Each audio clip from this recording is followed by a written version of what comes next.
اللهم صل وسلم وبارك على سيدنا محمد وعلى اله وصحبه اجمعين. ازيكم يا حبايبي؟ عاملين ايه؟ يا رب تكونوا بخير، وحشتوني قوي. كل سنه وانتم طيبين. معانا هنا كرنبتين بطوط او سبعيني، قولوا لي بتقولوا عليه ايه. طبعا انتوا عارفين ان الكرنب البلدي مشي وده البديل بتاعه، بس والله يعني هو ده بتاع التفريز الصراحه، يعني هو ده اللي بيتفرز. انا هفرز الكرنبتين دول. انا جايبهم يعني افرزهم، وهاخد منهم الصراحه احشي حله، عشان محتاره ان انا اعمل اكل ايه يعني النهارده. تمام. كده بقى كنت فككتهم من بعض، وعلقت على ميه حطيت فيها ملح وكمون، وهسويه يعني هسلقه سوا كامل. تمام. وهفرزه بقى على فكره ما بيحصلوش اي حاجه لو شلتيه بالطريقه دي في الفريزر. انا هنا كنت سلقته وقطعته وعبيته في اكياس، وما لقيتش المقطع، معلش سامحوني يعني.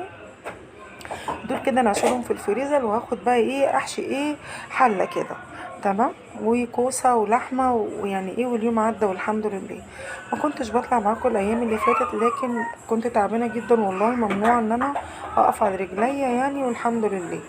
معايا هنا بقى معلقه زيت ومعلقه سمنه، وهنزل بالصلصه بتاعتي، ونزلت بملح وسبع بهارات وكزبره ناشفه وملح، وهسيبهم يتسبكوا. معايا هنا بقى طبعا كام بصلايه كده فرمتهم في الكبه، ونزلت عليهم بنفس التوابل. تمام. والله عايزه اقول لكم الكرنب ده صاحبتي وحبيبتي، ربنا يخليها لي يا رب ودايما نعمه في حياتي، هي اللي جايباهم لي. ربنا يا رب يديها الصحه. هنا كانت الصلصه بتاعتي استوت زي ما انتم شايفين، وكنت غسلت الرز وهنزل عليه بالبصل اللي انا فرمته في الكب. عايزه اقول لكم الطريقه دي جميله جدا جدا جدا، وهي مختلفه طبعا عن كل مره بعملها معاكم. عايزه اقول لكم ان انا ما اكلتش محشي مسكر غير النهارده، والله طعمه زي السكر، والله والله العظيم والله العظيم. جوزي بيقول لي انا شامم الريحه بتاعه المحشي من البيت من تحت. قسما بالله قسما بالله الطريقه دي تحفه جدا، وبتخلي طعم المحشي سكر. جربوها بالطريقه دي وقولوا لي. انا بقى هنا عملت الخلطه، هقعد احشي المحشي في الارض، علشان والله ممنوع ان انا اقف على رجليا فعلا. ادعولي ربنا يا رب يقويني واقدر اقف تاني يعني واكمل معاكم، وشجعوني ان انا اقدر اقف تاني بجد، لان بجد جالي احباط الكام يوم دول، اللي انا يعني ما اعملش تاني.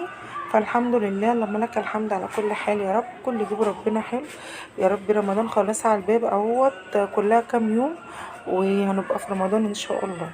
هنا بقى بحب اسقي الكوسه والبتنجان بتاعي كده العقد من الجنب، وهنا بقى العقد بتاعي هسقيه بتاع الكرنب كده زي ما انتم شايفين، وهعلق عليه بقى. وهبقى طبعا كل مره بعمل معاكم اللسان عصفور بالخضار، النهارده هعمل شعريه بالخضار.